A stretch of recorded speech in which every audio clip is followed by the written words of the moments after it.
Tuhan sertamu dan sertamu juga. Inilah Injil Yesus Kristus menurut Santo Yohanes. Dimuliakanlah Tuhan. Ketika hari raya Paskah orang Yahudi sudah dekat, Yesus berangkat ke Yerusalem. Dalam bait suci didapatinya pedagang-pedagang lembu, kambing, domba, dan merpati, dan penukar-penukar uang duduk di situ. Maka Yesus membuat cambuk dari tali lalu mengusir mereka semua dari bait suci dengan semua kambing, domba, dan lembu mereka. Uang para penukar dihamburkannya ke tanah, dan meja-meja mereka dibalikannya. Kepada pedagang-pedagang merpati ia berkata, "Ambillah semua ini dari sini. Janganlah membuat rumah Bapakku menjadi tempat jualan." Maka teringatlah murid-murid Yesus bahwa ada tertulis, "Cinta untuk rumahmu menghanguskan aku." Tetapi orang-orang Yahudi menantang Yesus, katanya, "Tanda apakah dapat engkau tunjukkan kepada kami bahwa engkau berhak bertindak demikian?" Jawab Yesus kepada mereka, "Rombaklah bait Allah ini, dan dalam 3 hari aku akan mendirikannya kembali." Lalu kata orang Yahudi kepadanya, 46 tahun orang mendirikan bait Allah ini, dan engkau dapat membangunnya dalam 3 hari? Tetapi yang dimaksudkan Yesus dengan bait Allah ialah tubuhnya sendiri. Sesudah Yesus bangkit dari antara orang mati, barulah teringat oleh murid-muridnya bahwa hal itu telah dikatakan Yesus. Maka percayalah mereka akan kitab suci dan akan perkataan yang telah diucapkan Yesus. Sementara Yesus tinggal di Yerusalem selama hari raya Paskah, banyak orang percaya dalam namanya karena mereka telah melihat tanda-tanda yang diadakannya. Karena Yesus mengenal mereka semua, dan tidak perlu seorang pun memberi kesaksian kepadanya tentang manusia, sebab ia tahu apa yang ada di dalam hati manusia. Berbahagialah kita yang mendengarkan sabda Tuhan dan tekun melaksanakannya. Sabdamu adalah jalan, kebenaran, dan hidup kami.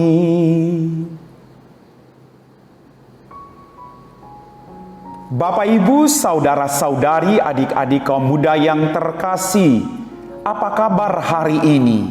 Sukacita, damai sejahtera dari Tuhan menyertai Anda dan saya. Kita memasuki hari Minggu ketiga Prapaskah. Kita percaya bahwa Tuhan kita senantiasa mendampingi kita dalam permenungan kita, dalam retret agung yang kita laksanakan. Dalam bacaan Injil pada hari ini, kita mendengar Yesus begitu marah. Kita mengenal pribadi Yesus yang damai, yang kalem, yang baik, yang sabar. Hari ini Yesus begitu marah karena orang-orang berjualan di rumah Bapaknya. Dalam permenungan saya bertanya pada diri saya, kenapa Yesus sampai semarah itu? Kan orang-orang berjualan di sekitar bait Allah untuk membantu orang-orang membeli binatang-binatang yang ada untuk dipersembahkan. Kenapa Yesus marah? Bapak, Ibu, saudara-saudari, adik-adikku, Yesus marah karena Yesus mau mengajak kita untuk menempatkan bait Allah semestinya. Bahwa bait Allah bukan tempat berjualan, tapi bait Allah tempat di mana kita memuji dan memuliakan Allah. Tempat di mana kita memperoleh ketenangan dan kedamaian, lalu kita mendengarkan apa yang menjadi kehendak Tuhan dalam kehidupan kita. Maka orang-orang tadi menantang Yesus dan berkata, "Tanda apa yang bisa engkau katakan?" Tapi Yesus mengatakan tadi jelas, Yesus tidak marah sebenarnya. Yang Yesus marah adalah karena tadi bait Allah digunakan untuk tempat berjualan. Dan orang-orang yang ada di situ menentang Yesus karena mereka merasa terancam. Lah, orang-orang yang berjualan itu juga memberi sesuatu kepada kami. Kalau engkau mengusir mereka, pasti kami tidak dapat sesuatu. Maka Yesus menentang semua kejahatan, tidak hanya berjualan, tapi juga ada niat-niat di balik segala sesuatu yang mereka tunjukkan itu. Ada niat yang tersembunyi yang tidak baik. Bapak, Ibu, saudara-saudari, adik-adik, kaum muda yang terkasih dalam Tuhan kita Yesus Kristus. Sekali lagi tadi dikatakan juga, para murid teringat, cinta untuk rumahmu menghanguskan aku. Luar biasa. Cinta akan rumah Tuhan membuat orang mampu meninggalkan segala-galanya karena orang tahu apa yang harus dilakukan di dalam rumah Tuhan. Bagaimana dengan Anda dan saya? Ketika kita datang ke rumah Tuhan, maukah kita untuk mematikan HP kurang lebih 1,5 jam? Pasti kita berpikir-pikir, nanti ada SMS yang masuk, ada telepon yang penting, silent ajalah. Ataukah kita dalam rumah Tuhan kita dengan kusuknya sujud lalu berdoa? Ataukah kita dalam rumah Tuhan pun kita masih sibuk sana sini membicarakan orang lain atau melihat kelemahan orang-orang yang ada di situ? Apakah demikian, Bapak Ibu? Maka Tuhan menentang bahwa cinta akan rumahmu menghanguskan aku.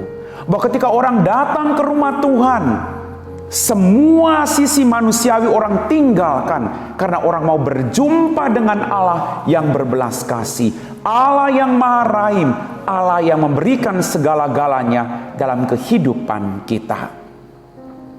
Maka ketika kita datang ke rumah Tuhan, kita sujud di hadapan Tuhan. Dan ketika kita datang ke rumah Tuhan, harusnya mengubah hidup kita. Kita timba kekuatan dari Tuhan sendiri, lalu kita bawa dalam kehidupan kita sehari-hari, entah dalam keluarga, entah dalam lingkup KBG atau masyarakat yang lebih luas. Maka sekali lagi, kita diajak untuk menimba kekuatan baru dari rumah Tuhan. Bapak Ibu, kita pergi ke gereja, kita tahu bahwa itu rumah Tuhan. Ada tabernakel, ada lampu yang menyala. Apakah kita dengan ikhlas hati datang hormat lalu duduk berdoa lalu mendengarkan apa yang menjadi kehendak Tuhan bagi hidup kita? Mari kita lakukan demikian. Karena kadang kita sudah dalam rumah Tuhan, kita masih berpikir tentang hal-hal yang lain. Aduh, nanti khotbahnya terlalu lama. Aduh, nanti ada yang telepon. Aduh, ini belum, itu belum. Tapi mari kita berikan seluruh hidup kita kepada Tuhan ketika kita berada dalam rumahnya. Karena orang, kalau kita bertamu ke rumah orang, pasti kita akan sangat sopan. Apalagi kita bertamu ke rumah Tuhan, kita harus jauh lebih sopan. Rumah Tuhan bukan tempat untuk bergosip. Rumah Tuhan bukan mencari keuntungan, bukan tempat bisnis. Tapi rumah Tuhan tetap menjadi rumah Tuhan, sumber kita menerima kekuatan. Lalu dari tempat itu kita bawa sumber kekuatan itu, lalu kita bagikan kepada istri, kepada suami, kepada anak-anak, kepada orang tua, dan kepada teman-teman yang ada di sekitar kita. Oh, sungguh luar biasa. Kita percaya sekali lagi Bapak Ibu, Tuhan Yesus marah karena orang tidak menempatkan semestinya apa yang harus orang lakukan di rumah Tuhan.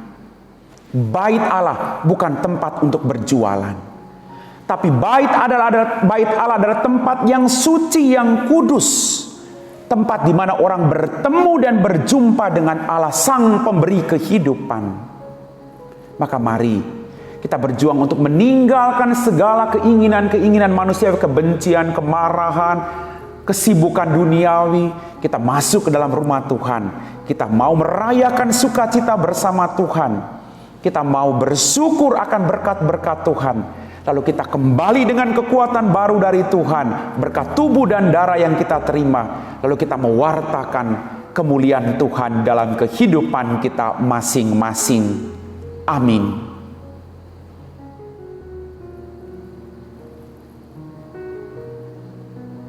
Marilah berdoa.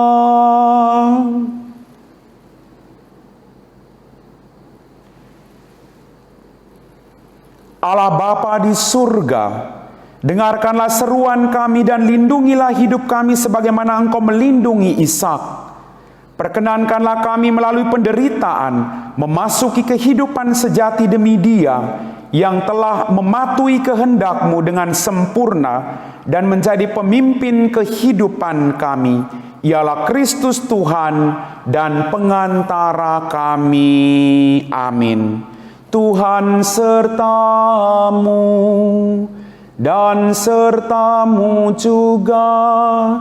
Semoga saudara-saudari sekalian, orang-orang yang kita doakan, niat baik kita dalam retret agung ini senantiasa diberkati oleh Allah yang Maha Kuasa, Bapa dan Putera dan Roh Kudus.